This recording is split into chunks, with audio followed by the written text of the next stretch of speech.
Welcome to the Developing Dads podcast, episode number 96. Hope you're all doing lovely in this, we're all doing fine in this nice evening. It is, not Hogmanay, I butchered that one. It's Guy Fawkes night, for those that celebrate fireworks, bonfires, all that good stuff. Celebrate in today's the episode, one time of we're the going to year, be... the one time of the year where we celebrate a terrorist, Yeah. basically. That's, so we're trying to blow up Parliament and kill the king. That's basically what Guy Fawkes is, if anyone's an Is that what he international did? audience. Hey? Is that what he did? Well, he I'm sure attempted did a to, bit but more than that.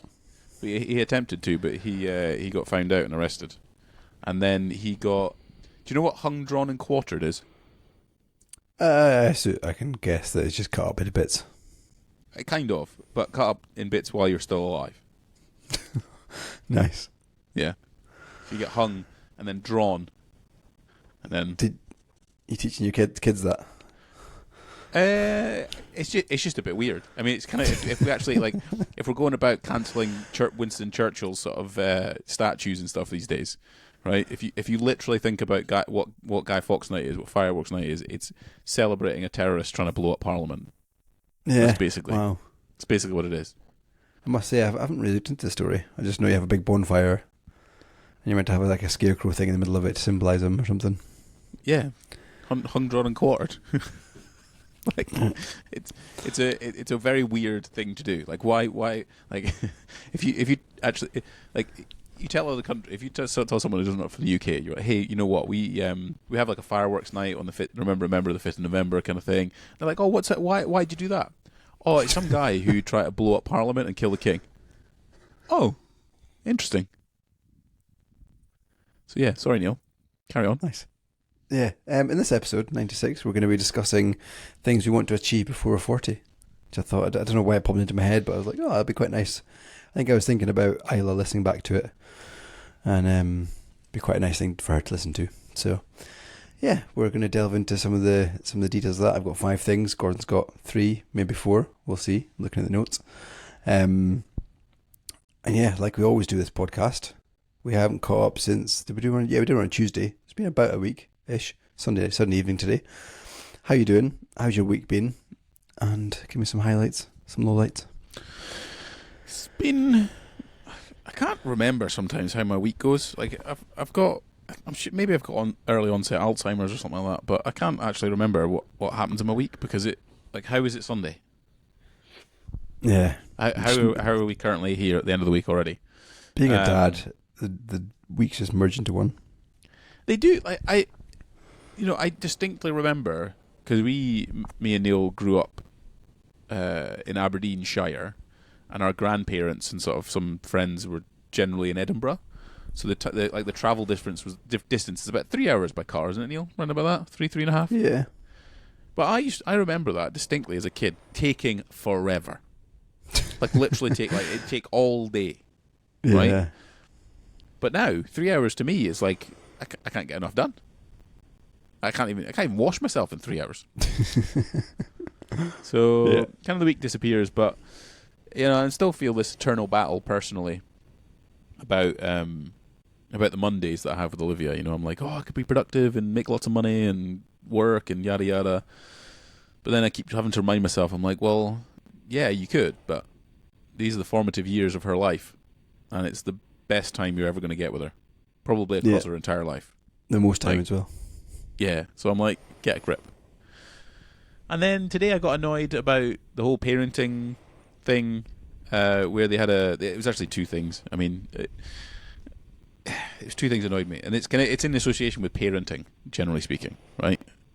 And the first thing they talked about was actually about homelessness. So they just kind of like said, there's some Suella Braverman or whatever her name is, was essentially suggesting that homelessness is a lifestyle choice for some people, apparently.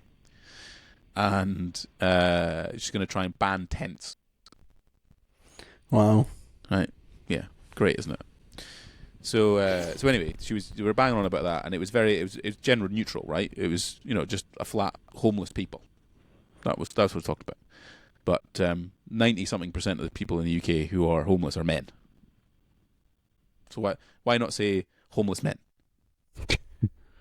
when when then the follow-up story was about parenting, and it was about women in the workplace, and how, you know, we're still not equal, and how, you know, a lot of women don't go back to work after they have children.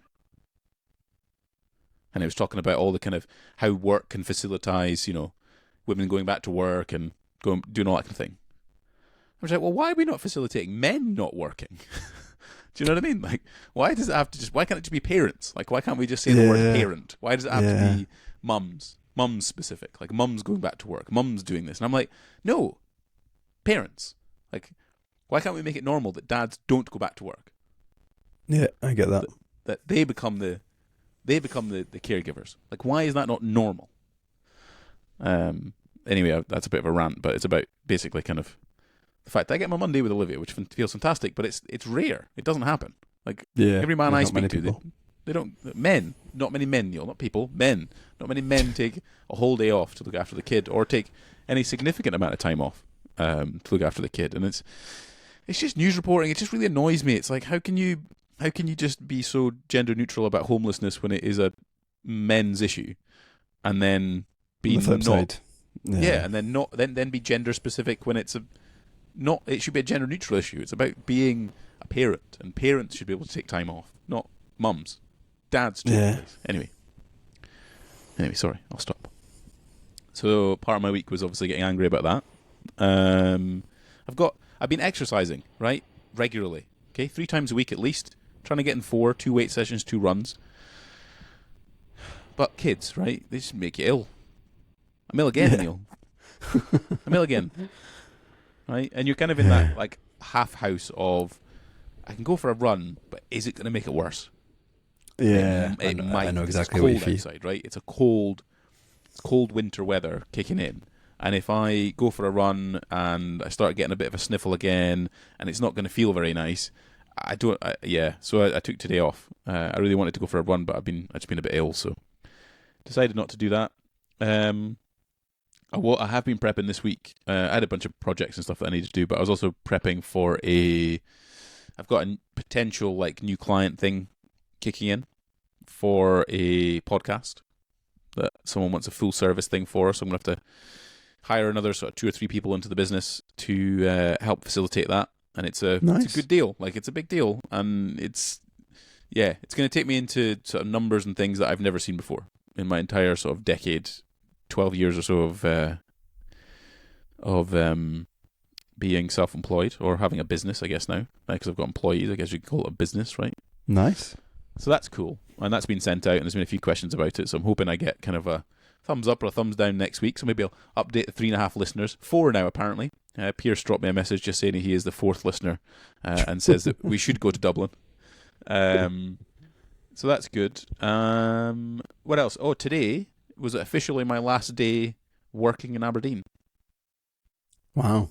Have you got it, like, in your calendar? Have you got, like, a... Well, no, it comes up in Facebook reminders, right? Oh, yeah. Because I took a picture of Nuffield on the day that I finished my last session and then walked out. Wow. So I have that, and I had a leaving night that night, I think. And then I'm pretty sure I flew on the Monday. So I think on, like, the 6th or 7th, maybe I flew to London on a one-way ticket flight. So Mad. So this kind of today sort of marks 12 years of me living in London. Just kind of crazy. That should be a podcast. that should be the title 12 of a years podcast, in London. What have you done in 12 years? Lessons learned. Yeah.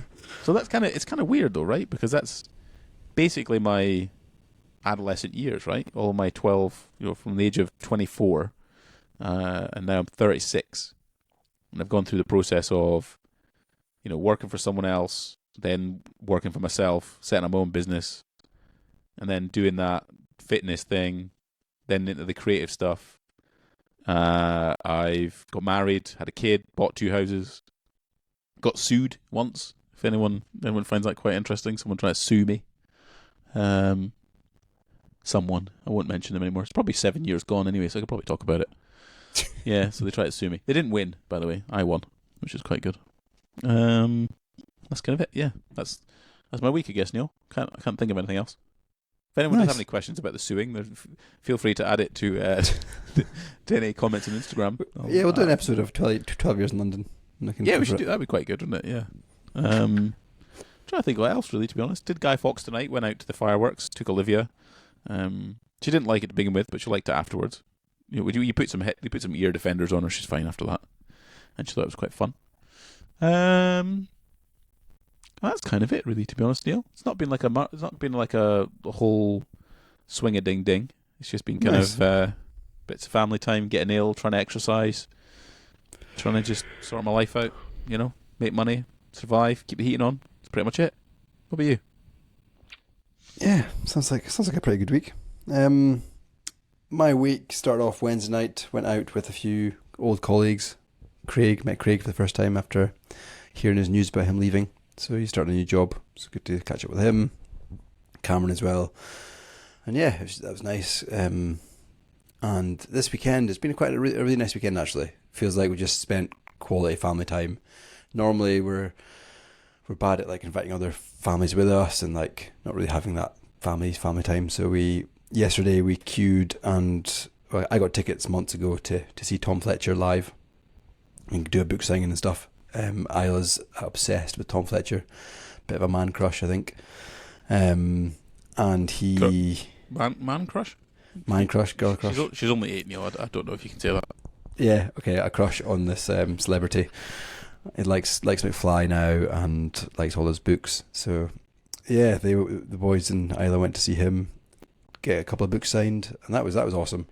Just like the build up to it, they're counting down the days, and then getting there, and they're like all nervous and excited. It's something that I think hopefully Isla will remember. She's 8.5, so hopefully she'll remember into her adulthood that her parents took her to see Tom Fletcher. And he's a very nice man.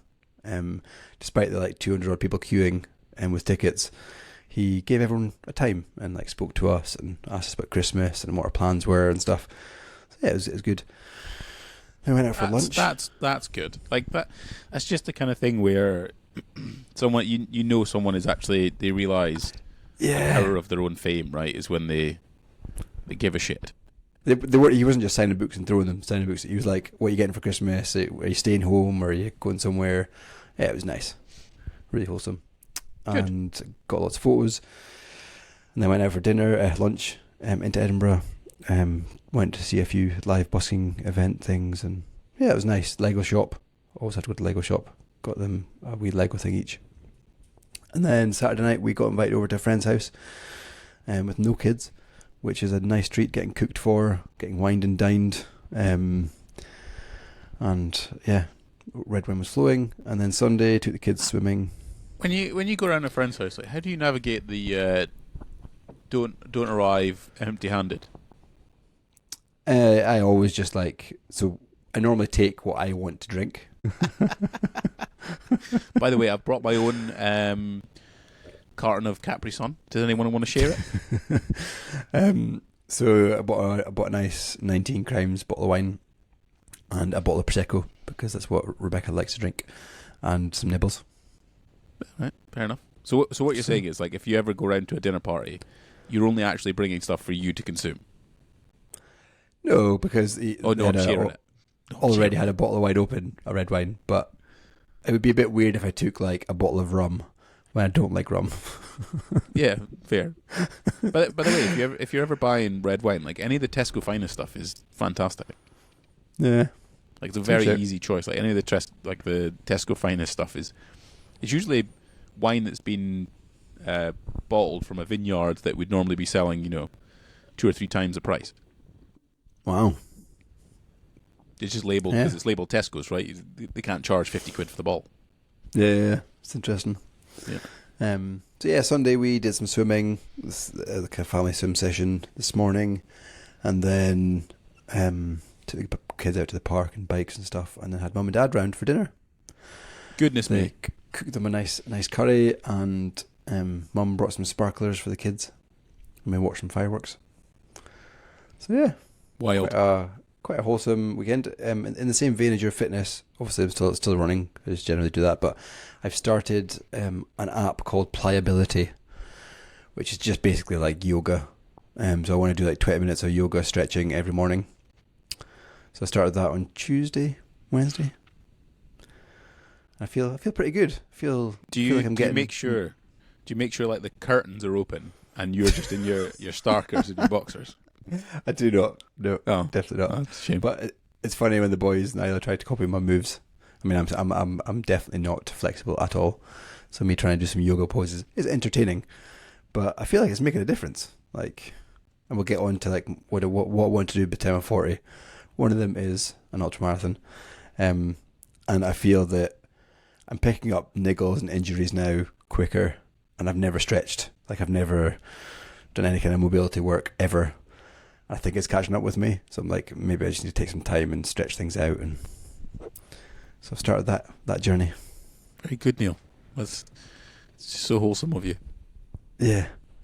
So hopefully I can not get niggles and not get injured. Hopefully. So why haven't you done? Like, you keep banging on. We're on episode number 96, and you still haven't done an ultramarathon. I think I mentioned episode number 1. I think you did. I think goals for 2021 or whatever it was when we started this podcast. You said, "I'm going to do a ultramarathon," and here we are. We still haven't done one yet, Neil. I was go back to what I said, like injuries, niggles, and like knees a bit funny. That's all I hear. Yeah. If you speak to Johnny, right, he'll tell it. So for the audience, Johnny is one of my very good friends, and he's done a few ultramarathons and passed out in London marathons and done all sorts of stupid stuff. He keeps telling me that Neil's never going to get past this injury thing because it's just going to keep coming. No matter what he does, he just needs to do an ultramarathon. Put his trainers on, pull his trousers up, and get on with it. So he's more of an expert than me in this kind of thing. So I think I just follow his lead, and you'd be just pull your trousers up, Neil, get on with it. Yeah. Anyway, let's get into it. Yeah, so get into it. Get the bloody marathon done. I had the crazy realization that when I turned 40, all my kids, 3 of my kids, they'll be teenagers, which is mad. Like the boys turned 13. Well, yeah, they're 5, aren't they? Yeah. Going straight to the maths. Well, it's just because when I thought about it, I'm 3.5 years away from fucking 40.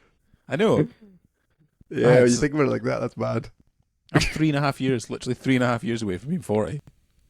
And you're 7. Yeah, 7 and like 3 or 2 months.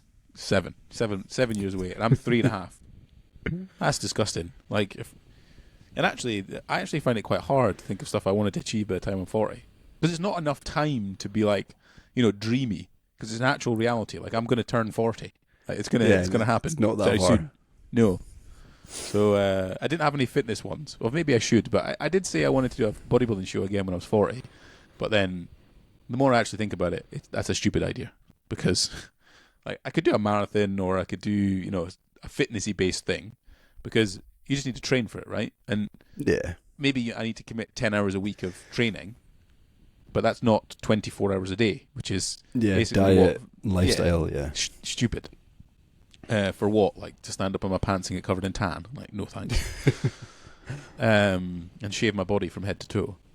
So I kind of find it quite difficult to actually come up with some stuff where I'm like, legitimately what I want to do when I'm 40.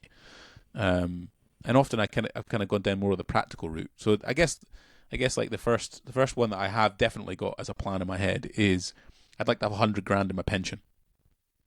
It's like £100,000 sat in my pension. I have like a decent pension currently, and I'm contributing it pretty heavily. But if I keep going at the rate I'm going, I should hit that number, and that feels. It's like, I think Charlie Munger, he's part of the something Hathaway, Barclay Hathaway thingy investment fund stuff, right? He's like 90 or something, and he's basically amassed billions of pounds. His one of his things about investing is essentially get to your first $100,000. And I've been lucky. I'm lucky that I'm past that in the sense I've got 2 properties and lots of equity and blah blah blah.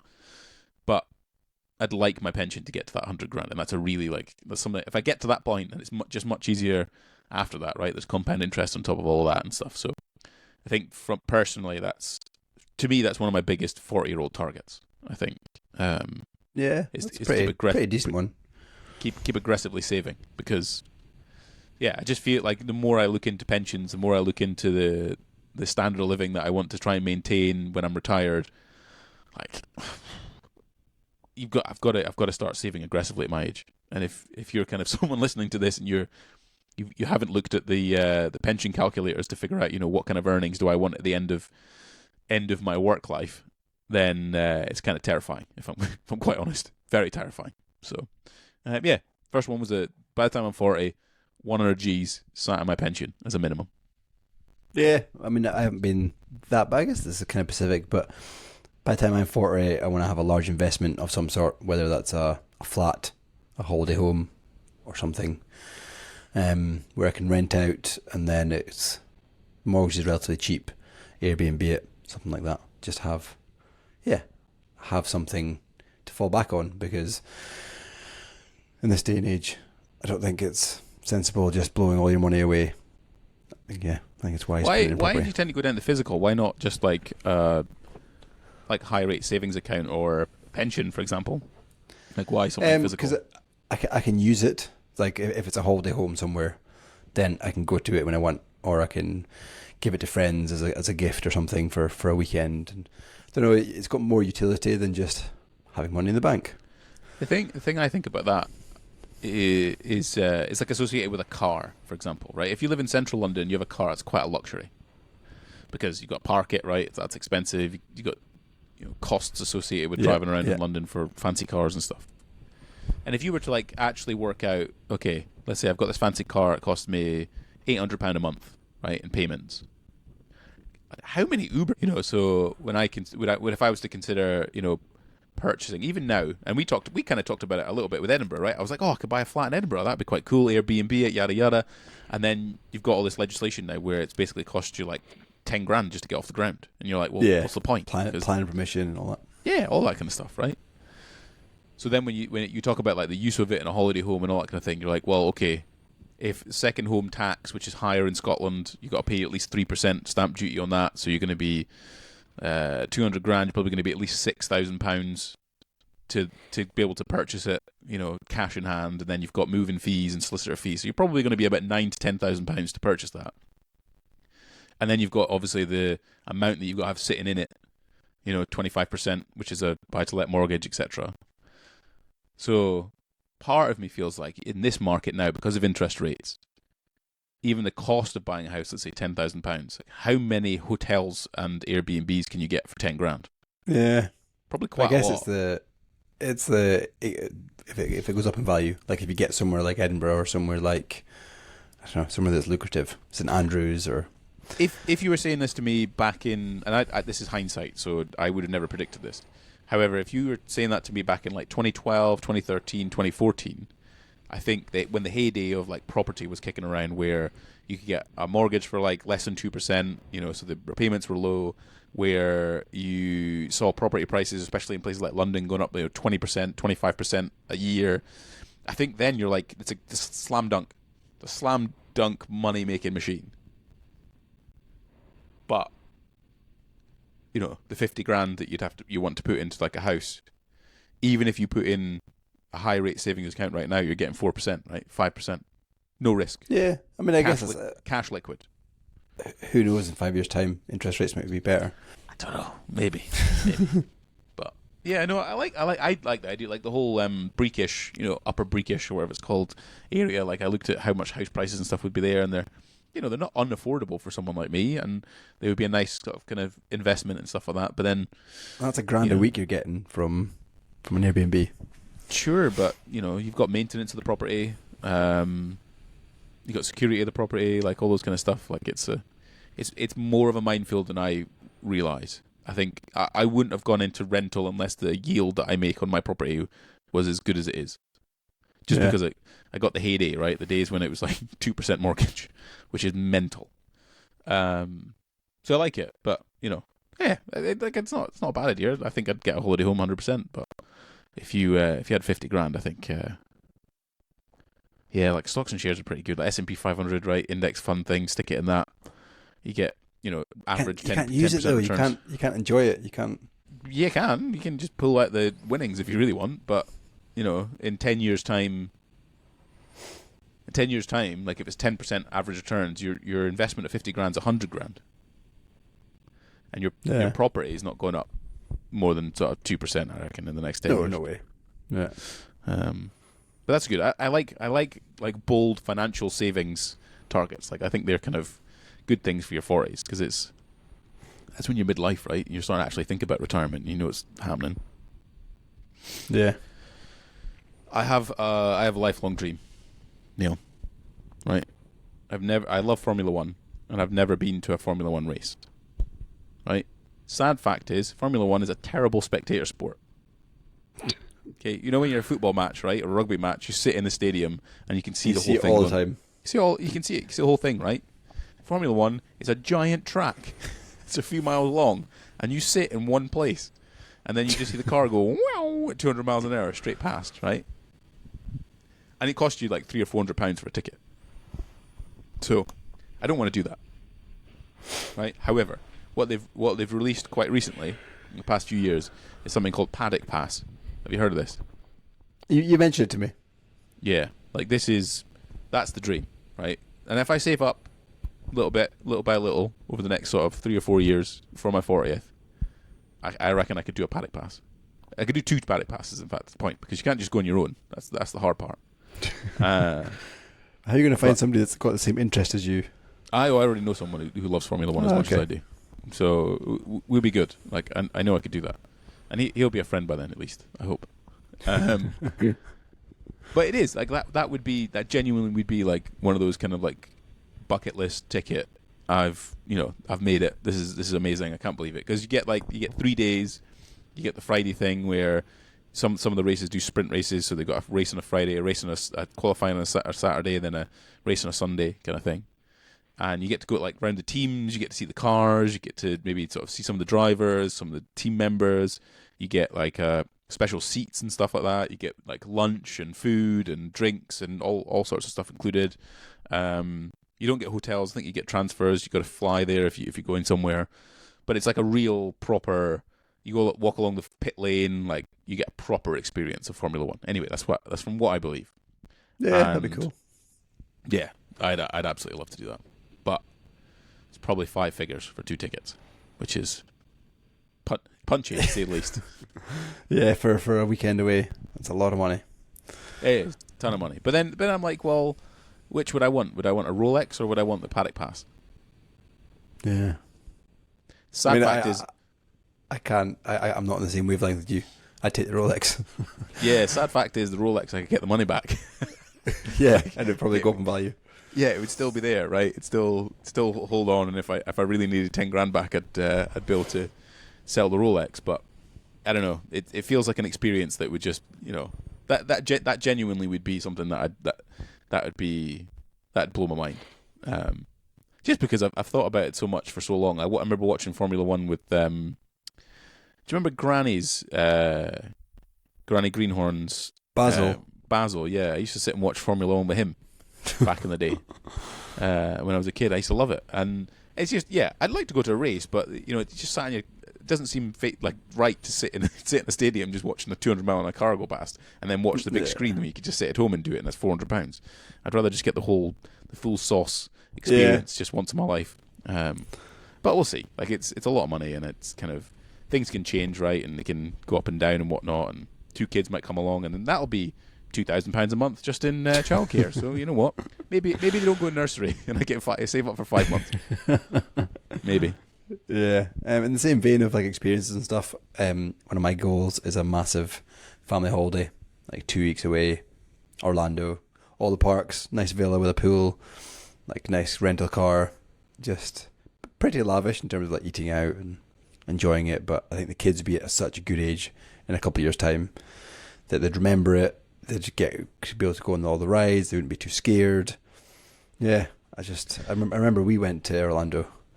I still think fondly of it. I absolutely loved it. Yeah, you know when you got kids at school, right?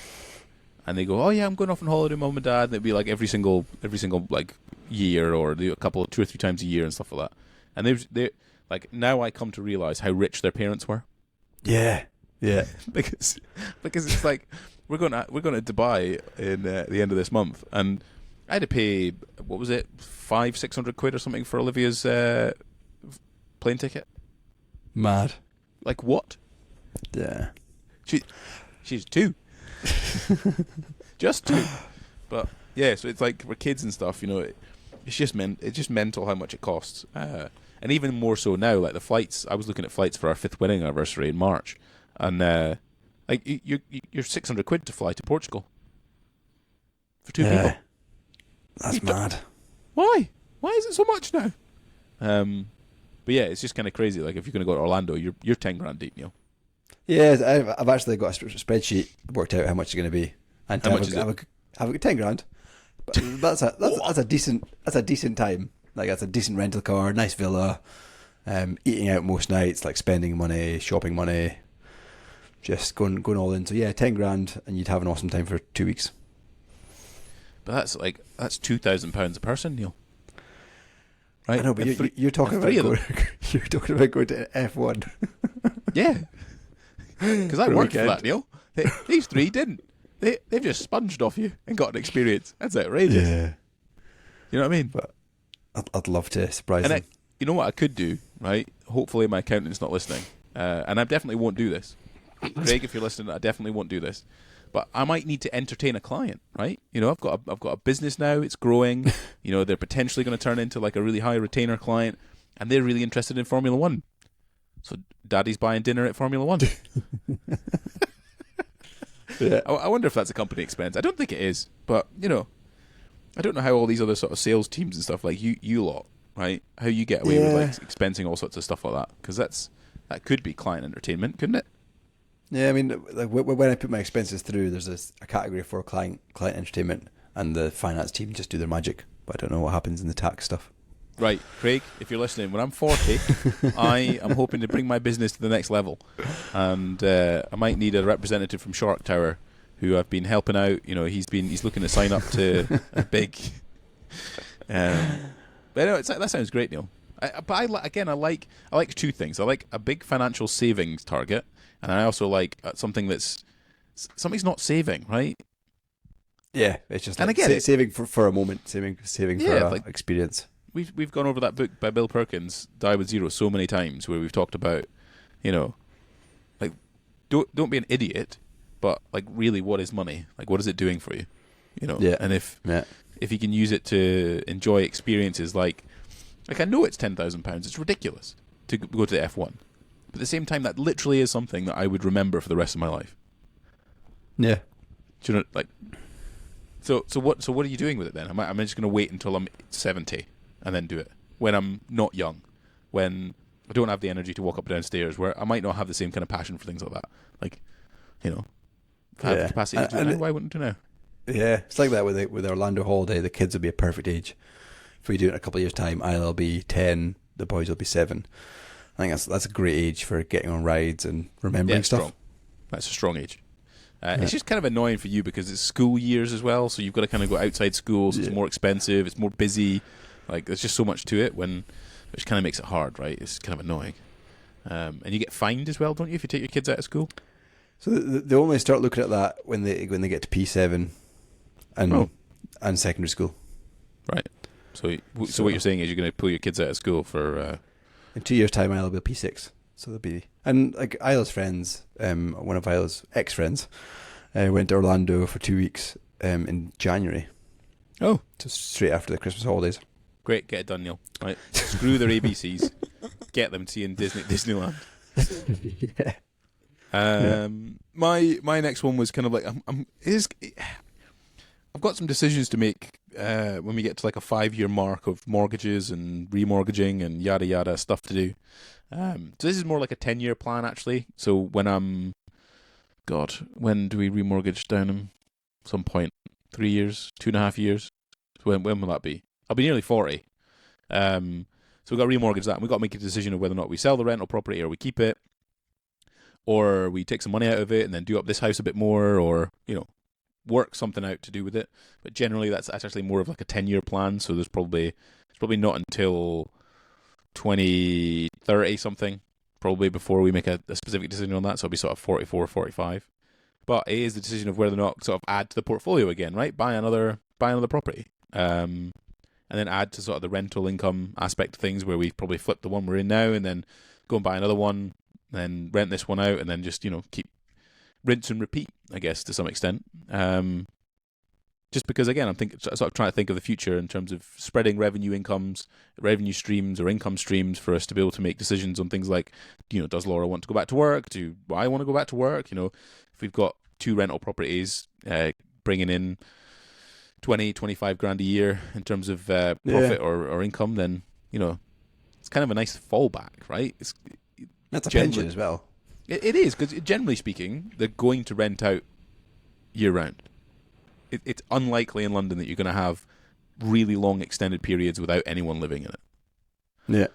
And because the rents are so high in London, it means that the difference between your let mortgage and then your rental income, it means that you make a decent profit. So it means if the roof falls in or whatever else, you can easily fix it because you're making a decent amount and you can use that. So, yeah, that in my 40s certainly is the consideration of whether we go down the route of flip this one, go to a rental property, buy another one, and then have 2 rental properties in our own one, or we sell both and then go and buy a big family home of 5 bedrooms, 6 bedrooms, or whatever else, and then have the big family house. So, yeah, I guess it's kind of thinking about those. I'm not sure what we'll do. Maybe Neil wants to move down to London. You can rent our house out and pay your big brother. No, thanks. No. I think you'll find the decision will become more clear when your kids grow up. So I'm finding with Isla, she could be doing with a bigger bedroom. Be nice. Obviously, the boys they're sharing just now, we do have scope to move them into their own rooms. But yeah, I just feel like, I don't know why, but as they get older, I feel like they need more space. It is, but it's like how much of it is just a luxury. Yeah, you're dead. Because right. We were sat down talking to Laura's grandparents. Were down just for fun. They were down for the football, but they were down for saying hello to everybody. And we were talking to them about it, and they still existed during the times when they had something called public baths. So if you don't have a bath in your house, you once a week, twice a week, go to a specific place to go and actually have a wash, and you get 2 different styles of washes. You go in a bath, or you would wash in a sink, right? And you would pay 2 different amounts. So our standard of living now is just even in a generation that's still alive that we talk to, like the difference in terms of our living standards from when we were kids then and kids now is it's unreal, right? And if you think about it, the less space that you need, not want, need, the less you pay for it. Because you pay for square footage, right? The bigger the house, the more it costs. The more it costs to run, the more it costs to repair, the more it costs to decorate, the more it costs to buy, the tax is higher, everything's higher, everything's more.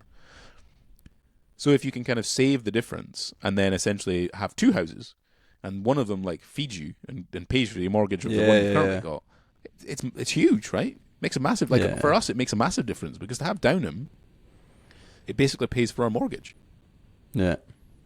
Basically. I mean, not totally, but basically pays for our mortgage, right?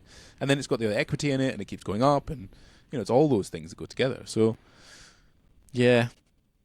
Yeah, my take on it is, I'd like a nice big house. Of course it would. But at the same time, I'm like, I know having two... Is it worth it? Yeah, I know having 2 rental properties, it'd probably do me well if I want to retire. Because it gives me an option of, retiring at 55, because then I can keep saving up my pension, and then if I've got 2 properties making me 20 grand a year, I can live on that. Yeah. My next one is similar to kind of yours, is decision between buying a bigger family home or doing a significant makeover of a house, like extension, rip the bathrooms out, new flooring, and and we discuss it every few months. We're like, what should we do when we're in a position to do that, take money out of the mortgage, that kind of thing. And we seem to be torn.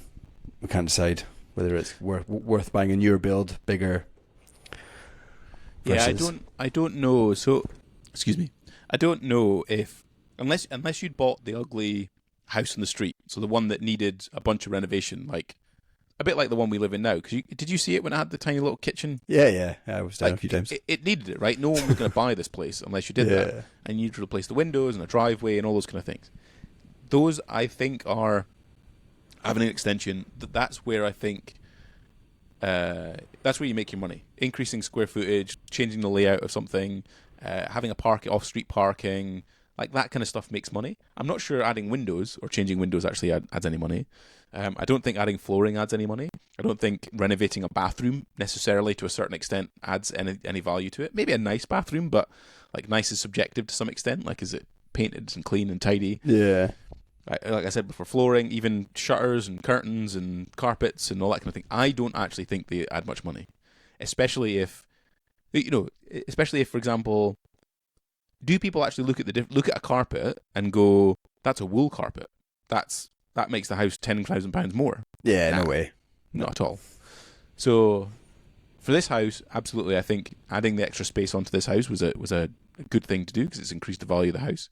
But if it's somewhere like yours, I'm not sure like an extension really adds any potential value to it, especially the cost. Like, because the cost of an extension, the 3-meter extension, is £50,000 minimum for everything. Yeah. That's a lot of money. And you kind of, you weigh that up. Like, you could put 50 grand down on a bigger house. Exactly. Absolutely. And even like changing the flooring or changing a bathroom suite or whatever else. Again, the £5,000 to £10,000 you're going to spend on a new kit, new bathroom, it's not adding £10,000 to your house. No chance. Yeah. So, yeah, I think your move is to like just get a bigger house. Really, just go and find a nicer one if you want to. You could probably paint it and touch it up and make it look nice, but no one's going to look under the rug, right? They're not going to look under the carpet and go, "Oh, there's a crack there." Nah, no chance. Yeah, because like just little things like having a garage and all that kind of stuff would be just nice to have. But yeah, I agree. But then I guess it depends on whether you want a second home or not, because then, like, I don't think you'll be able to afford both. Yeah, I know, and that's the kind of crossroads we're going to come to especially when Rebecca starts full-time work and earning some dough. Yeah, and that would probably be quite nice because you get a bigger mortgage then, can't you? You can just sweat a bit more for your monthly payments. Yeah, that's the thing, isn't it? It's the easy way is if you get a big mortgage and then one of you stops working, you're like, shit, we got the mortgage because there's two of us.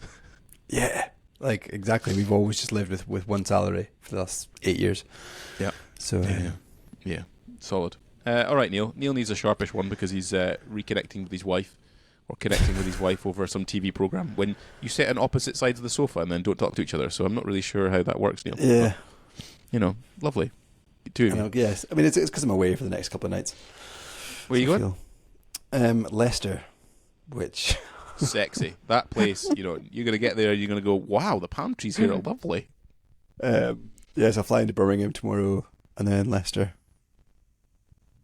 Sick. Living the dream, Gordon. Anyway, thanks for listening, everyone. Hopefully it was entertaining. Have you got a plan by the time you turn 40? It's probably worth having some thoughts. I quite like listing these things and thinking about them because it gives you some direction. Anyway, you can find us on YouTube, which is doing not bad. I think like almost 50 views a video, roughly 30 to 50. I'll be honest, Neil, that's shit. Okay. Not bad, it's shit. Okay, carry on. The reels are starting back up on Instagram. I've now figured out I bet like don't try and schedule things on Instagram because it's a nightmare. It always fails. So there's an app called Buffer which you can schedule things up to 10 posts for free. So I'm going to be using that. So hopefully reels will be coming. You can find us on Apple Podcasts, Spotify, share with your friends, give us reviews, all that good stuff. Thanks for listening. Have a great week. And goodbye. Cheers.